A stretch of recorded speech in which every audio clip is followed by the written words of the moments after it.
Hey, what's the number one business mistake that people make in selling their high ticket offerings? It's one that is quite a doozy, and you're probably making it in your business right now. It's my job to share what it is and help you correct it as quickly as possible. So, if this is the first time joining one of my lives, I'm Brian Czekanski. I'm an expert in working with businesses that have low ticket type of offerings, anything from $1 to a couple $100, and really connecting them to their high ticket offerings. So high ticket, I refer to anything in the range of $1,000 all the way up to 50K in terms of price point. So how did I come about becoming a high ticket expert? Is I used to work for a company that really specialized in bringing in as many low ticket buyers as possible. In fact, we had millions of them coming in every single year. But the problem was once that front end acquisition machine got hit by several different external factors that many businesses are dealing with right now in terms of that ad cost lead gen, ad cost inflation, and a couple other events in terms of compliance and other things. We were left with a lot of leads that we didn't know what to do with because we hadn't set up a high ticket type of machine to allow us to kind of monetize those buyers and turn them into high ticket buyers of our program and increase our profitability and things like that. So again, that's what I see time and time again in terms of businesses are really focused on who's that next buyer that we can get into the door, but not as focused on those people that are already in the door, already have developed a relationship, are already happy with your products, and are more than willing to open up their wallet even further to buy those higher ticket type of offerings that you have right now. It's just a matter of putting in front of them in the right way. So I'm going to talk about the number one mistake that most businesses make, and it really is kind of how they're setting up their kind of flow in terms of number one, how do they present their high ticket offerings? When do they do it? How many times do they do it? And we'll go through that in a little bit more detail. So I'm going to break out my kind of sketch pad to bring this to life a little bit more. I apologize in advance for some of my drawing skills, but I think it'll just help you kind of bring to life a little bit more about what it looks like. So I'm going to just, another thing as well is if you're watching on YouTube, hit that like button, hit that subscribe button. I'll be going live a little bit more often, talking about high ticket sales, how to convert some of those low ticket buyers into high ticket sales and why that's so important. And if you're on LinkedIn, hit me up in a comment on this post. Let me know you're here. Or if you're watching the replay, give me a comment as well. So let's kind of go through. I'm going to share my screen really quickly. So got it right here. So first thing I'm going to do is just kind of lay out in terms of, what's the typical flow that a business has. So right here, we just, again, forgive my drawing skills, but we start out here with kind of a low ticket type of buyer. He comes in through the door, buys your product for whatever it is, $1, $100, whatever it is, they come through the door. What the typical sequence will be is somebody buys, especially for those online businesses, is you'll have a series of different upsells that you have. So you might have upsell number one here. If they buy that and they move on, you might have an upsell sequence number two, and maybe up to a third one. And obviously, if somebody declines that offer, you might have downsell options here as well. So again, there's the idea is that to get somebody in the door, they've got their wallet open. That's a great opportunity to put some further congruent products in front of them. Because they are motivated, they're bought into the sales message that you have, and that's a great time to get that. Three, and then you have downsells here.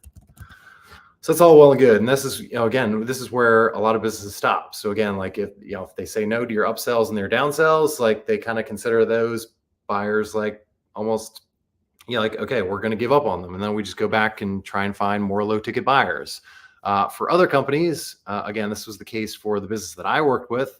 We had a sales team that kind of fell through. So again, maybe you bought the upsells, maybe you bought some of the downsells, but here's where the sales team came in terms of a sales call. So again, the sales team can really be really effective in terms of having a different type of offering. So usually with the sales team, you do have some type of higher ticket type of offering, whether it's if I use the health space as an example, you might have a supplement bundle, you might have coaching, whatever it is, if somebody buys something a little bit lower ticket, how can I put something a little bit higher ticket in front of them? A lot of times that low ticket item might be like a done with you type of solution, whereas the higher ticket option might be more of a done for you type of product or solution as well. So again, this is where most businesses stop. Like, again, if somebody doesn't opt in for their sales team, so you're ultimately trying to provide a lot of value for people to get on those sales calls, which is with some of the businesses, it's really hard to do. So again, I'll use the example of this business. We got anywhere from 50 to 55% of those low ticket buyers to get on a call with our sales team. And again, as those people got on the sales call, they didn't close everybody. It tended to be maybe in 20, 25% bought that second term, that high ticket item. So you can see how there's a lot of money left on the table. So you have the 50 to 45% of people that didn't join a sales call for whatever reason. Maybe it wasn't the right time. Maybe they weren't, maybe the hook that we used wasn't good enough to get them in the door. But this is where kind of most businesses, kind of shut the doors. Like, if you didn't buy one of my upsells, if you didn't buy one of my downsells, if you didn't jump on a sales team call, like, you're pretty much dead to this business and dead to most businesses. Like, again, like they'll kind of write you off. Maybe they'll have some different offerings over here to kind of monetize you a little bit more, increase that lifetime value. But for all intents and purposes, they're not going to put that high ticket offering in front of you again, because again, they have it in their mind. And this is kind of the number one mistake, is that the best time to get somebody to buy that higher ticket offering is right when they buy that low ticket offering right away. And again, for some buyers, that's a great opportunity. That's a great starting point. But again, you're leaving a lot of money on the table for all those people that, again, if I just write them out here, all those people that didn't join a sales call, they didn't buy on a sales call, or maybe they just didn't see some of these other upsells as well. So like, maybe they didn't take advantage of the upsells or downsells just because they didn't see them. A lot of times these upsells videos and things like that, VSLs, can be really long, and people just get busy and they get tuned out and things like that. Then you have other people. And if you think about those people that didn't join a sales call or didn't buy right now, maybe there's a reason for that. Maybe it's monetary, maybe it was the right time, all those kind of things. So like, again, as we think about the sales approach that you have, kind of giving up on these people, a lot of times it's like within the first 30 days, if they don't buy my higher ticket type of offering, I'm going to consider them dead. That's a dead lead. That's a dead buyer. Let's just move on to the next group of people and hope that we can monetize them as quickly as possible in the first 30 days. But from what I've seen is that you can monetize and certainly can sell higher ticket type of offerings by putting an offering in front of them again and again. And they might say no to that, 3 months later. They might say no to that 6 months later. But come time 8 months later, a year later, I've seen even like low ticket buyers that bought 2 or 3 years ago.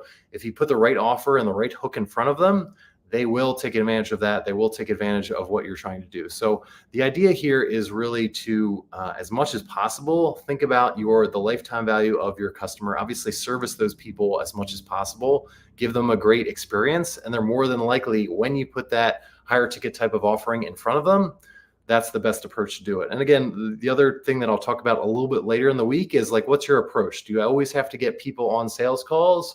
Or can you explore a different approach, whether it's via chat or SMS or email?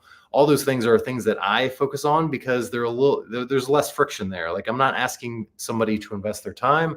It's kind of an email exchange back and forth.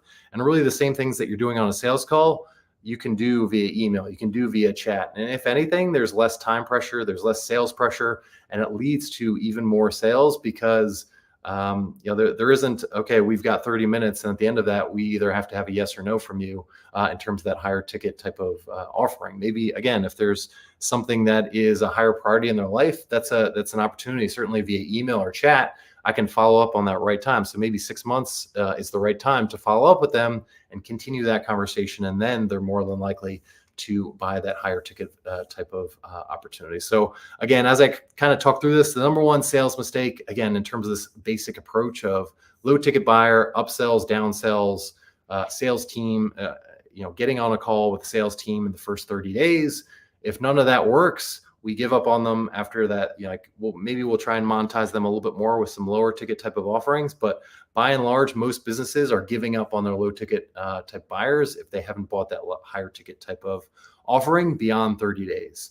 And that's really just due to the approach here. Again, of getting as many people on that sales call, those higher pressure type of sales calls, and not having an approach that is a little bit more conducive to those low ticket buyers, considering your approach, learning more about it, getting to know their story, and really connecting the dots between like what is their problem right now and what's the solution that you have in a less, like with no pressure, again, via email or chat or various different ways that you can do it. So really think about the approach that you have. Are you making it easy for people in their stage of life, thinking about their priorities? Are you putting the one thing is like you don't have one chance to put a sales like a high ticket sales offering in front of them. You have multiple chances. And if you have an approach that, again, doesn't just rely on getting on sales calls, using email, using SMS, using chat, that allows you to continue that conversation with various different leads based on their priorities, based on their stories. And, with a lot of clients that I'm working with, every single month, we're always testing out different hooks as well. So like, again, you might put out your higher ticket type of offering with a specific hook that doesn't resonate with one part of your audience. And as you get that feedback, as you get that data, the next month you can kind of shift and do a different slice in terms of like, okay, like let's put out this hook and see if this works a little bit better. In terms of like the testing and split testing that you're doing, you're eventually going to find that hook that really resonates with different segments of your audience. It's going to increase the conversations that you're having. It's going to increase the amount of higher ticket type sales that you're looking for. And again, we're not having people jump on sales calls. So we are getting, they're writing these things out. And there's something about being behind a keyboard that people are more willing to be vulnerable. They're more willing to kind of share what their real problems are, what they really want. And you actually get the language that you can use in future marketing to kind of echo back for your audience for like higher ticket type of offering campaigns that you're looking for. So again, keep this in mind in terms of your business. Nothing wrong with kind of starting out with this, but just know that it's an incomplete picture. So again, if you're only presenting your higher ticket type of offering to your low ticket buyers in the first 30 days, there's certainly an opportunity to continue to put a higher ticket type of offering, a different hook in front of them for months at a time. Again, if they're on your list for multiple years, that doesn't mean you have to give up on them. It's just a matter of like, okay, can I present the hook in front of them? Can I start to have a conversation, understand where they're coming from? What are some of those objections? What are some of those questions? What do they really care about? And all that's going to feed into the hooks and kind of campaigns every single month that will generate kind of that bolt-on profit center that you're looking for in terms of that. So again, I hope you got a lot out of that in terms of like what I'm trying to do here. Again, this is something I do with businesses all the time. And again, like my mission in this really came from, kind of the case study of I worked for a business that at its peak hit $80 million of revenue. And a lot of that was being driven by really good execution in terms of getting as many low ticket buyers in the door, having a sales team that was able to monetize some portion of that. But at some point, that low ticket, monetization campaign kind of fell apart, and we just didn't have as much. Like the back end wasn't fully built out. That phoneless sales machine wasn't in there. That I've kind of come to learn. So again, that one business's failure that went from 80 million to zero has kind of created this mission for me to work with more and more businesses to create that back end of higher ticket type of offerings, and using a phoneless sales machine to move people through to get your offering in front of more people more often, but also speaking their language, echoing a lot of that language back, and making sure that your higher ticket type of offering is a right fit for your audience, speaking to different segments of that, and really meeting them where they are. Again, like at certain points in their life, they're going to have different priorities of where they are right now. So if it makes sense for, again, drop some comments below, whether it's on YouTube or LinkedIn. If you're on YouTube, hit that like button, hit that subscribe button. Talking a lot more about converting low ticket buyers to high ticket sales and increasing your profitability in your business. I know ad costs are something that have gone up pretty significantly. A lot of inflation in terms of that people aren't always talking about, along with compliance issues and things like that. So this is top of mind for people, but they don't always know what the solution is. So I'll be talking a little bit more about it now, and hopefully can help improve your profitability and get more of those low ticket buyers to high ticket sales. So with that, take care.